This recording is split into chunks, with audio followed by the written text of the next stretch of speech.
The message notification chirped just as I finished my morning coffee. Another group text from Mom, probably about Delilah's wedding. I ignored it, but 3 more pings followed in rapid succession. With a sigh, I opened my phone. Girls, we need to discuss wedding expenses. Family meeting tonight. Mandatory. I'm Rosalind, and I already knew exactly where this was heading. At 29, I'd perfected the art of being the responsible daughter, the human ATM my family turned to whenever money got tight, which was always. My sister Delilah responded instantly with a string of heart emojis. Can't wait. Terry's parents are expecting something really special, I typed, and deleted 3 different responses before settling on, what time? 7 p.m. sharp. Don't be late like last time, Rosalind, Mom replied. I arrived at 6:55, parking my decade-old Honda next to Delilah's shiny new SUV, the one I'd co-signed for last year when her credit wasn't quite there yet. There's my responsible girl, Dad called from the porch, beer in hand. His smile didn't quite reach his eyes. Inside, Mom was arranging cheese and crackers like this was a casual social gathering rather than what I knew it would be, an ambush. Delilah sat cross-legged on the couch, scrolling through her phone, barely looking up. So, Mom started once we were all seated, we've been crunching numbers for the wedding. I took a slow sip of water. And? Well, you know Terry's family is established, Mom continued, exchanging glances with Dad. We can't have them thinking we're not able to provide a proper wedding. Define proper, I said. Delilah finally looked up. We found the perfect venue, the Hamilton House. It's gorgeous, Roz, like a fairy tale. And expensive, I added, already feeling my stomach clench. That's why we're family, Mom said, reaching for my hand. I pulled back slightly. We support each other. You're single, no kids, no mortgage. Because I've been paying yours, I cut in. The room went silent. Dad suddenly became very interested in his beer label. That was temporary, Mom snapped, and we're grateful. But this is different. This is your sister's special day? Delilah leaned forward, eyes wide. The venue deposit is $40,000, but that includes catering. I choked on my water. $40,000? Are you insane? Don't be dramatic, Mom said. We're not asking for all of it. Just the deposit and maybe the dress. $25,000? Tops. The room started spinning slightly. I thought about my own savings account, the small apartment I'd been eyeing, the chance to finally have something of my own. I can't, I said quietly. Can't or won't. Mom's voice turned sharp. After everything we've done for you? I laughed, a harsh sound that surprised even me. Everything you've done for me? Like spending my college fund or making me cover Dad's medical bills last year? That's not fair, Dad muttered. No, what's not fair is, it's your duty as family. Mom's voice rose to a shriek. Don't be selfish, Rosalind. Don't you dare be selfish now. I stood up, my hands shaking. I need to think about it. What's there to think about? Delilah whined. It's just money. You always have money. I grabbed my purse and headed for the door. Behind me, Mom called out, We need an answer by Friday. The venue won't hold without a deposit. In my car, I gripped the steering wheel until my knuckles turned white. My phone buzzed. A text from my best friend Jade. How'd it go? I stared at the screen for a long moment, something cold and calculated settling in my chest. Finally, I typed back, They want me to pay for the wedding, $25,000. Jade's response was immediate. Tell them to go to hell. I started the car, a plan already forming in my mind. Oh, I'll give them a gift, I whispered to myself. I'll give them something they'll never forget. My phone buzzed again. Mom. Remember, family comes first, always. I smiled, but there was no warmth in it. Yes, I said to the empty car. Family comes first, and it's time for a family reckoning. I'll do it, I announced at breakfast with my family 3 days later. The words tasted like vinegar. Mom nearly dropped her coffee cup. Really? Oh, sweetheart, I knew you'd come around. Delilah squealed and launched herself at me, nearly knocking over the syrup. I knew you wouldn't let me down. You're the best big sister ever. I forced a smile, patting her back. Just let me figure out some things with my savings first. Take your time, Dad said, suddenly generous now that I'd agreed. The venue needs the deposit by the end of the month. Back at my apartment that evening, I pulled out an old leather-bound notebook I'd kept since college. Inside were meticulous records of every loan my family had taken from me. I opened my laptop and started creating a spreadsheet. 2018, Dad's emergency gallbladder surgery, $12,000. 2019, Mom's temporary mortgage help, $18,000. 2020, Delilah's defaulted student loans, $22,000. The list went on and on. My phone buzzed, Jade calling. Please tell me you didn't actually agree to this wedding nonsense, she said without preamble. Come over. I need your help with something. 20 minutes later, Jade sat on my couch, staring at my spreadsheet in horror. Holy shit, Roz. This is over $100,000. $147,000 to be exact, I said, typing in another entry. And that's not counting the emotional labor. The what now? I pulled up another document. Hours spent babysitting Delilah when Mom was too stressed. Time taken off work to drive Dad to medical appointments, every crisis I've talked them through. Jade leaned back, understanding dawning on her face. You're not actually giving them the wedding money, are you? Oh, I'm giving them something, I smiled. Just not what they're expecting. Roz, Jade's voice held a warning note. What are you planning? Before I could answer, my phone chimed. A text from Delilah. Found the perfect dress. Only $8,000. When can you come see it? I showed Jade the message. She whistled. They're parasites, you know that, right? If you give them this now, they'll take your soul next.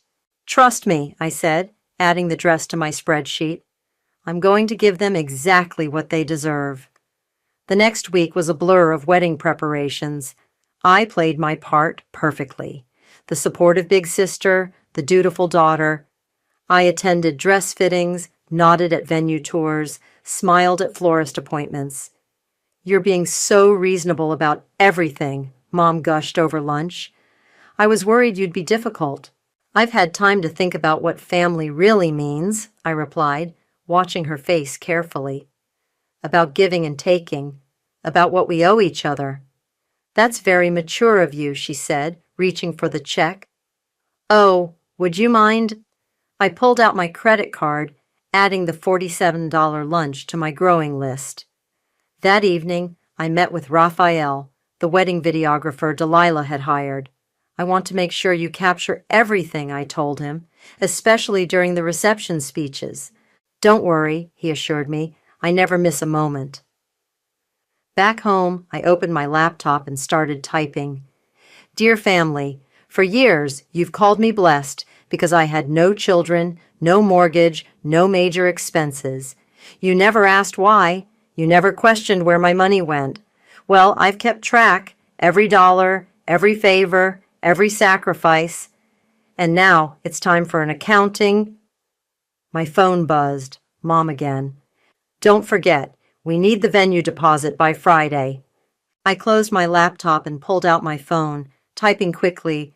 Don't worry, everything's been arranged. You'll get exactly what you deserve. Jade texted moments later. Still coming over to help me with that project tomorrow? Yes, I replied. Bring that nice paper you used for your sister's wedding invitations and a calculator. I walked to my window, looking out at the city lights. In my reflection, I barely recognized myself. The constant worry lines had smoothed out. The perpetual anxious smile was replaced by something calmer, more determined. My phone chimed one last time. Delilah? You're the best sister ever. Can't wait to see what you're getting us for the wedding. I picked up my notebook titled Reckoning and whispered to the empty room. Oh, you'll see. You'll all see.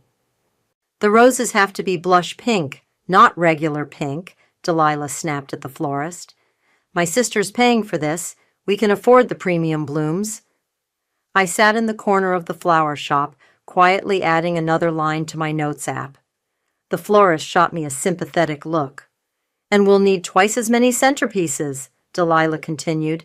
The Hamilton house has such high ceilings, everything needs to be grand. My phone buzzed, a calendar reminder for my apartment viewing later, the one I'd have to cancel if I actually paid for this circus. Roz, are you even listening? Delilah waved her hand in front of my face. The florist needs your card. Right here, I smiled, handing it over.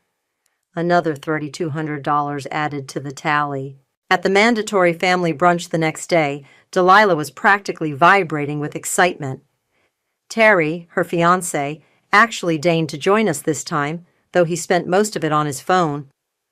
So, Delilah announced, clinking her mimosa glass, we've made an executive decision about the venue. Mom beamed. Tell them, sweetheart. We're upgrading to the full weekend package, Delilah squealed. It includes the rehearsal dinner, the spa day, and a farewell brunch. It's only an extra $40,000. I set down my fork carefully. Excuse me? Well, Terry's parents are hosting such elaborate events for their other son's wedding. Mom jumped in. We can't look. Less than. Less than what? I asked. Bankrupt? Don't be dramatic, Dad said, finally speaking up. We've been thinking, and it's only fair. We spent your college fund on Delilah's private school years ago. This would help balance things out. The restaurant seemed to go quiet around me. You did what? It was for the best, Mom said quickly. You were always so independent, so capable, and look how well you turned out. Yeah, Roz, Delilah added. You're like totally successful now. This is nothing for you. I stood up slowly. I need some air. Outside, I leaned against the brick wall, taking deep breaths. My phone buzzed. A text from Natalia, Delilah's maid of honor. Hey, need help with the wedding speech? I have some interesting stories. No thanks, I typed back. I've got something special planned. Back inside, everyone was acting like nothing had happened. Terry was showing Delilah something on his phone, probably more overpriced wedding extras. We need your final answer about the venue upgrade, Mom said as I sat down. They won't hold it forever. I looked at each of their faces.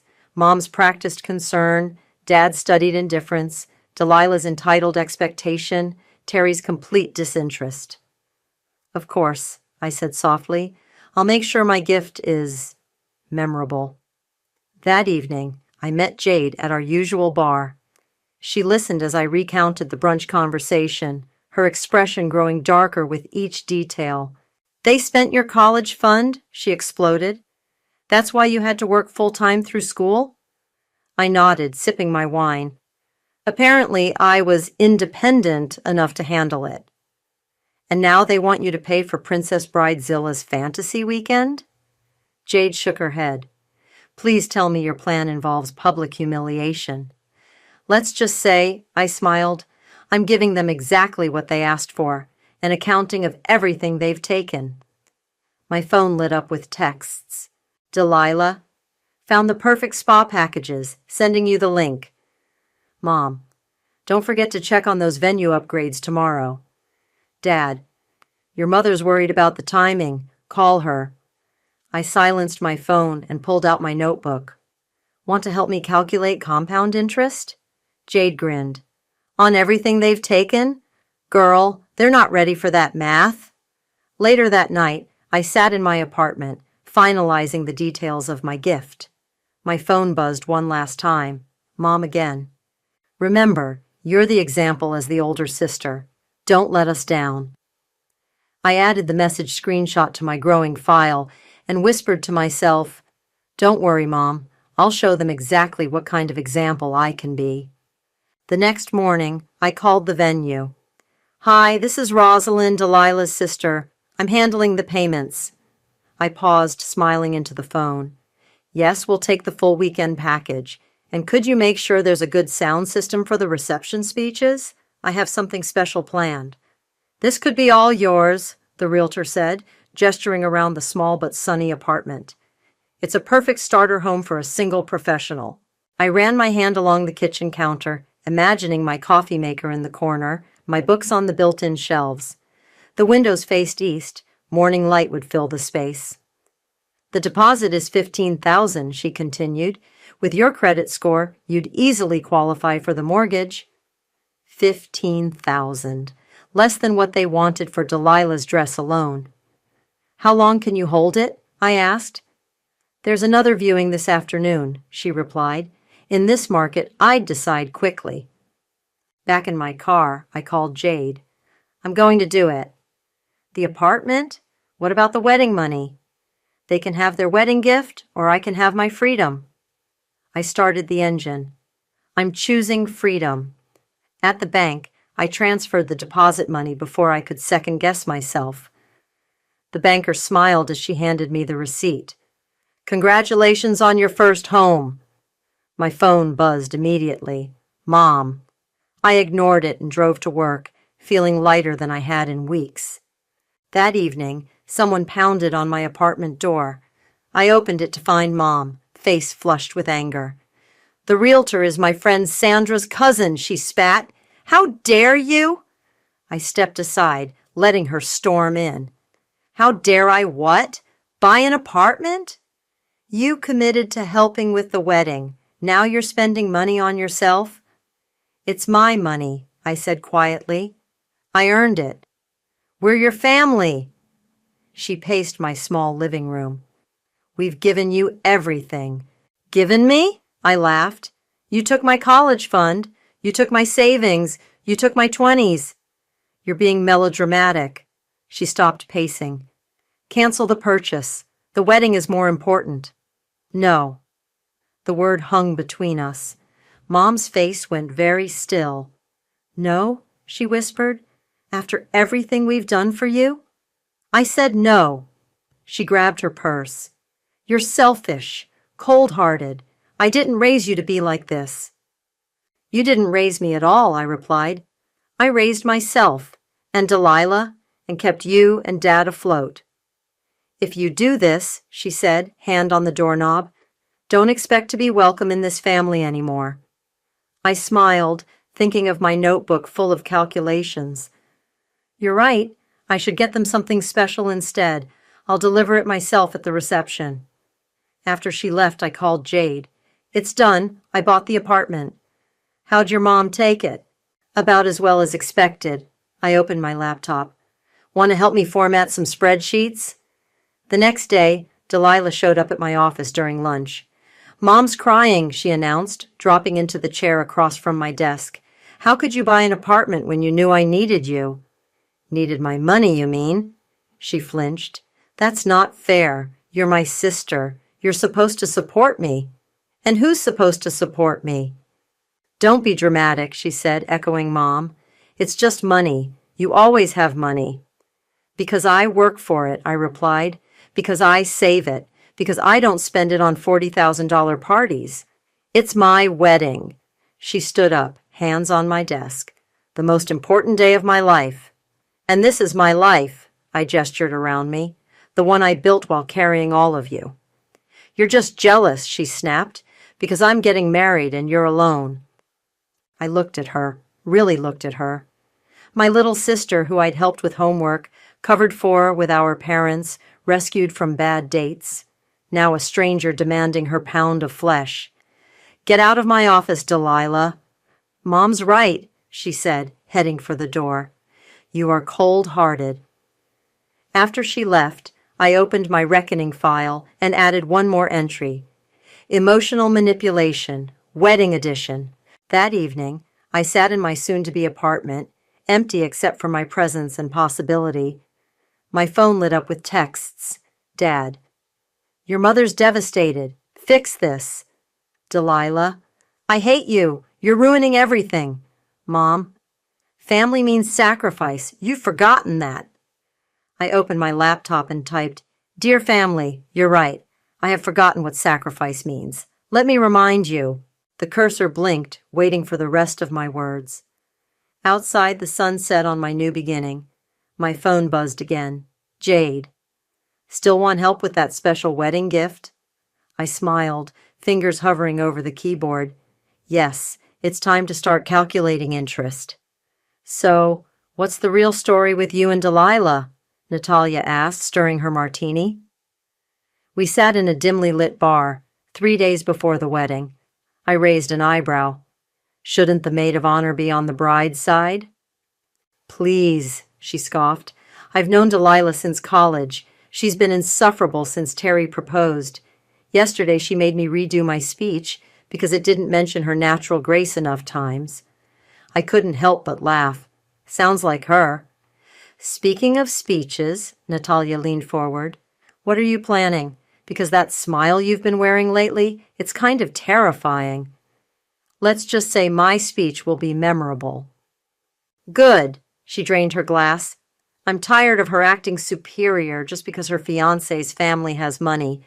Money she's making you spend, by the way. My phone buzzed. Delilah. Emergency! The florist messed up. Need you at the venue now. Duty calls, I sighed, gathering my things. That wedding speech of yours, Natalia called after me. You better make it count. Oh, it will. At the venue, Delilah was berating a tired-looking florist about the shade of pink in the rose arrangements. These are salmon. I specifically said blush. She turned to me. Roz, tell her. They look fine, I said. Fine? Delilah's voice rose. It's my wedding. Nothing can be just fine. Then you handle it, I replied, turning to leave. Where are you going? Mom said you'd help with everything. I'm helping plenty, I said quietly. More than you know. That evening, Jade came over with craft supplies and wine. We spread everything across my floor. Expensive paper, gold leaf, a leather portfolio. This is some serious presentation, Jade said, watching me arrange papers. You sure about this? They wanted an expensive gift. I carefully placed another statement in the portfolio. They're getting one. My phone lit up with texts. Mom. Delilah's crying about the flowers. Fix it. Dad. Don't upset your sister before her big day. Delilah. You're the worst sister ever. I silenced my phone and continued working. The next morning at the rehearsal dinner, everyone was talking about the wedding. Terry's parents kept making subtle comments about the cost. Of course, our Marcus had a much larger venue, Terry's mother said, but this is charming. Oh, we've upgraded everything, Mom rushed to say. Rosalind's handling all the expenses. How generous, Terry's father said, eyeing my simple dress. During dinner, Delilah clinked her glass. I just want to thank everyone, especially my amazing sister, for making this possible. Family is everything. I smiled and raised my glass. Under the table, my other hand gripped my notebook. Later, I found Dad alone on the terrace. You've been quiet, he said. Just thinking about family, about debts and obligations. He shifted uncomfortably. About that college fund. Don't worry, I cut him off. Everything will be settled at the reception. The night before the wedding, I sat in my new apartment, still empty except for a single chair and my laptop. The leather portfolio lay finished on the floor, wrapped in silk ribbon. Jade called, "Final chance to back out." "No turning back now." "Good," she said. "They deserve everything they're about to get." My phone buzzed with a final text from Mom. "Remember your speech tomorrow. Keep it loving and appropriate." I picked up the portfolio, running my fingers over the embossed cover. Inside was every receipt, every bank statement, every documented sacrifice I'd made for my family. Years of financial abuse and emotional manipulation, beautifully bound and ready for presentation. "Let's raise a glass to karma," I whispered to the empty room. A text from Natalia lit up my phone. "Whatever you're planning tomorrow, I've got your back, and I've made sure the videographer knows to keep rolling during the speeches." I smiled, placing the portfolio in its gift box. Tomorrow, they'd learn the true cost of taking me for granted. Tomorrow, they'd finally get their accounting. My phone buzzed one last time. "Delilah. Can't wait for your speech tomorrow. Love you, sis. I tied the silk ribbon around the box and whispered, "Oh, you'll love this gift. I promise." The Hamilton house glittered with thousands of fairy lights. Guests milled around in designer outfits, sipping champagne that cost more than my first car. I sat at my assigned table, the gift box resting beside me like a ticking bomb. "You look calm," Jade whispered, taking her seat next to me. "Too calm." I've never been clearer about anything in my life. Mom floated by in her new dress, another expense I'd covered. "Remember, speech after the first dance. Keep it sweet." The ceremony was exactly what Delilah wanted, elaborate, excessive, and all about her. I watched her float down the aisle in her $8,000 dress, Dad beaming beside her. In the front row, Mom dabbed at her eyes with a monogrammed handkerchief. During the vows, Natalia caught my eye from her maid of honor position and gave me a subtle nod. Behind her, Raphael, the videographer, adjusted his camera. At the reception, Terry's father gave a speech about family legacy and financial responsibility. I almost laughed out loud. Then Mom stood up, champagne glass in hand. "Family," she began, voice thick with emotion, "is about loyalty and sacrifice, about giving without expecting anything in return. I'm so blessed to have daughters who understand this." She looked directly at me. "Especially our Rosalind, who has always put family first, who has given so much to make this day possible." Delilah wiped away tears. Dad nodded solemnly. The guests murmured appreciatively. "And now," the DJ announced, "the bride's sister would like to present her gift." My moment had arrived. I stood up, picking up the box. Jade squeezed my hand under the table. "Family," I began, my voice steady, "is indeed about sacrifice, about keeping track of what we owe each other, not just in love, but in truth." I walked to the center of the room. Raphael's camera followed me. My sister asked for a special gift. My parents asked for support. They wanted something memorable. I placed the box on the gift table. So I've spent months preparing something unique, something that shows exactly how much I've given, for love. Delilah bounced in her seat, clapping. "Open it now?" "Please do," I smiled. "Everyone should see this." Mom's expression flickered, the first hint of uncertainty I'd seen all day. Delilah tore into the wrapping paper, Terry leaning over her shoulder. The leather portfolio emerged, beautifully bound with gold lettering. A family accounting. "What's this?" she asked, opening it. The first page was simple. "To my beloved family, a complete record of devotion, measured in dollars and cents." Delilah's smile faltered as she turned the page. Mom leaned in to look, then went very still. "What?" Delilah's voice trailed off as she flipped through the pages. "I don't understand." "Let me explain," I said into the microphone. "Page 1, college fund, taken for private school.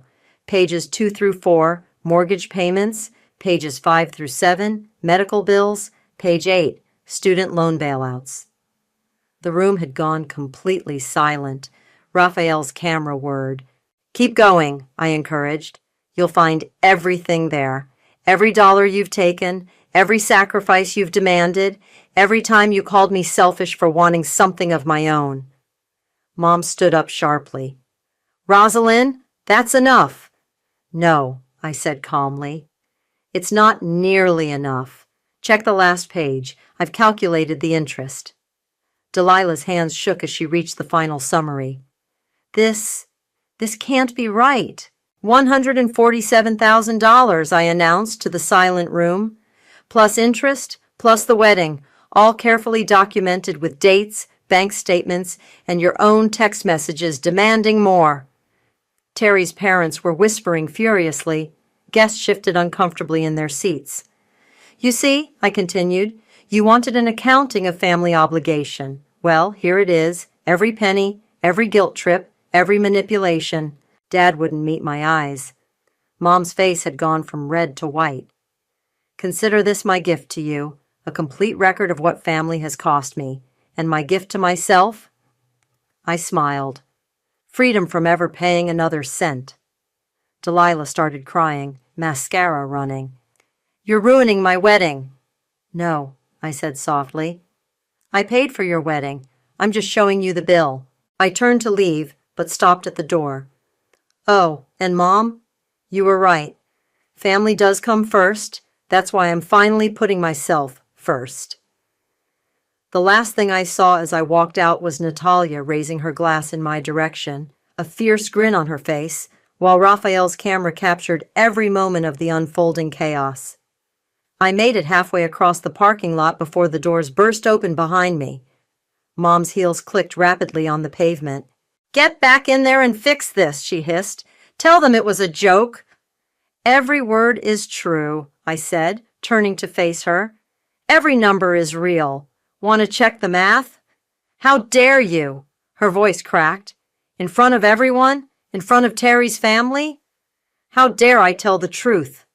Dad appeared behind her, still holding the portfolio. "Rosie, this isn't right." "Check page 12, I said. "Your gallbladder surgery. Remember telling me it was just a small loan?" Inside, we could hear Delilah's wailing. Guests were starting to leave, murmuring in hushed voices. Terry's parents stood by their table, phones out, frantically texting. Jade emerged from the building, my purse in her hand. "You okay?" "She's not okay," Mom snapped. "She's sick. She needs help." "The only sick thing," Jade replied coldly, "is how you've treated her for years." Raphael appeared with his camera, still rolling. Mom tried to wave him away, but I held up my hand. "No, keep filming. This should be documented too." I turned to my parents. "You wanted a big wedding moment? Well, here it is, your daughter finally standing up for herself." "By humiliating us?" Dad asked. "By telling the truth. Every time I needed something, my apartment, my education, my future, you told me family comes first. Well, here's your family accounting." Delilah stumbled out. Mascara streaked across her face. "You've ruined everything. Terry's parents are talking about prenups now." "Good," I said. "They should know what they're marrying into." "I hate you," she screamed. "I hate you. I hate you. I hate you." "Delilah," I said quietly, "you've been hating me for years. You just didn't have to admit it while I was still useful." Natalia appeared in the doorway holding her phone up. "Just so you know, this is already hitting social media. The video's getting shared in all the local wedding groups." Mom lunged for Natalia's phone, but Jade stepped between them. "Don't," she warned. "You've taken enough." "This isn't over," Mom threatened, jabbing a finger at me. "You'll regret this. No one turns on their family like this." "Check the final page," I said, the one titled Emotional Labor. I've documented every threat, every guilt trip, every manipulation. 29 years of it.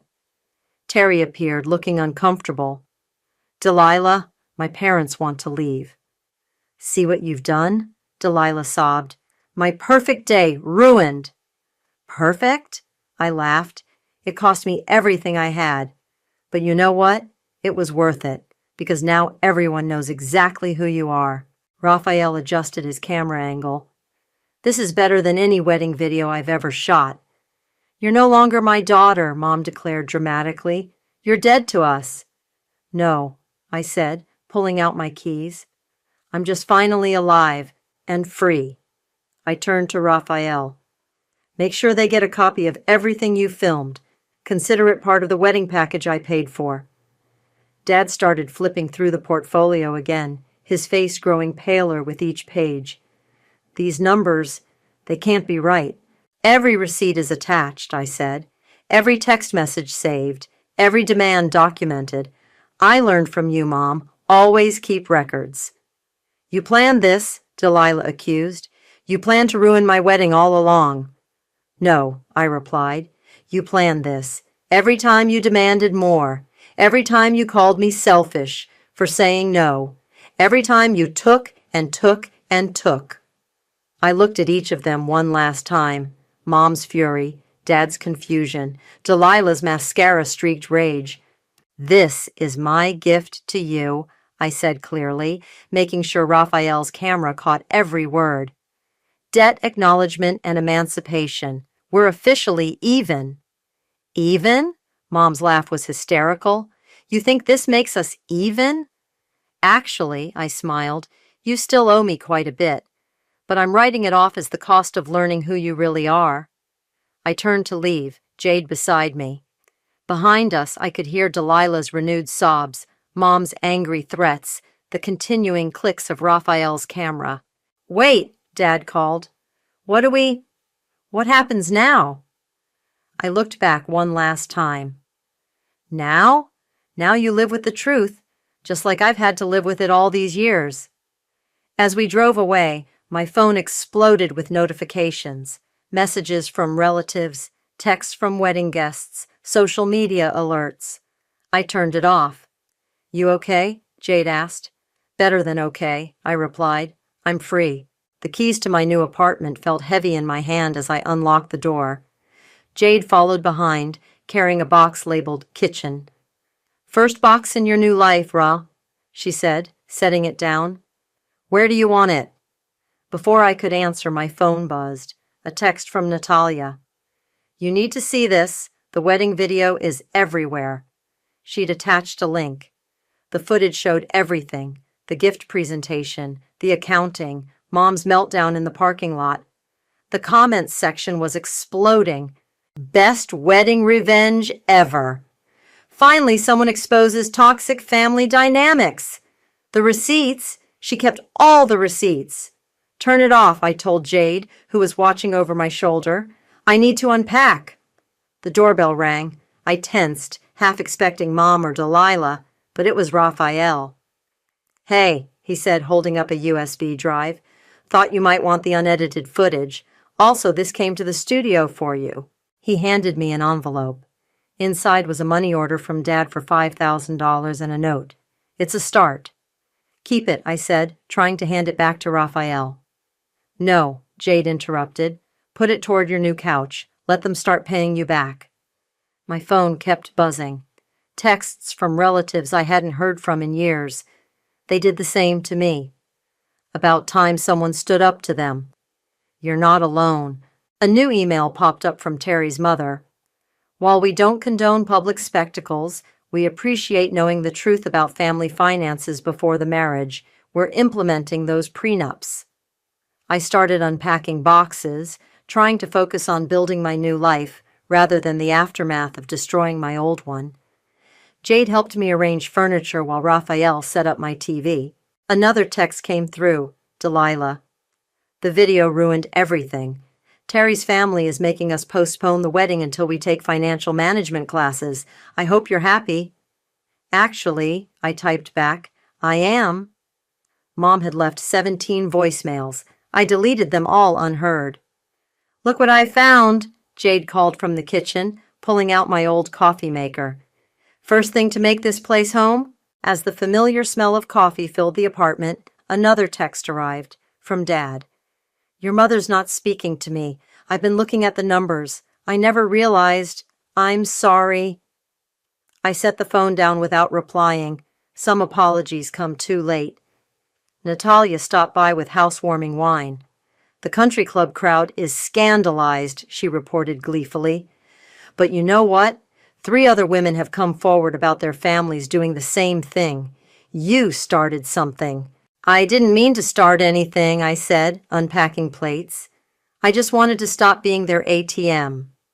Well, you did more than that, Raphael added, showing us his phone. My video business is booming. Everyone wants to know if I'm that wedding videographer. The sun was setting when Jade found my old leather notebook in a box. Still keeping track? She asked. No, I said, taking it from her. I'm done counting other people's debts. I tossed it in the trash, then hung my first picture, a photo of just me, smiling, from before the wedding drama started. My phone buzzed one last time, an unknown number, a text from Terry. For what it's worth, you were right, about everything. I placed my coffee maker on the counter, right where I'd imagined it that first viewing. The morning sun would hit it perfectly. You know what? I said to my friends, pulling out coffee cups. I think I'm finally home. Jade raised her wine glass. To new beginnings. To freedom, Natalia added. To keeping receipts, Raphael grinned. I looked around my small but sunlit apartment, at the boxes waiting to be unpacked, at the friends who stood by me, at the life I could finally start building for myself. To having something that's finally, fully mine, I said, raising my cup. No strings attached. Outside, the city hummed with life. Inside, my apartment slowly came together, not with borrowed money or guilty obligations, but with earned independence and chosen family. My phone lit up again. Dad. Can we talk? I looked at the message for a long moment, then typed, maybe. But first I need to finish unpacking my new life. I set the phone down and turned to my friends. Who's helping me build this IKEA bookshelf? As laughter filled my new home, I realized some debts aren't meant to be repaid. They're meant to be released. And some gifts, like freedom, you have to give yourself.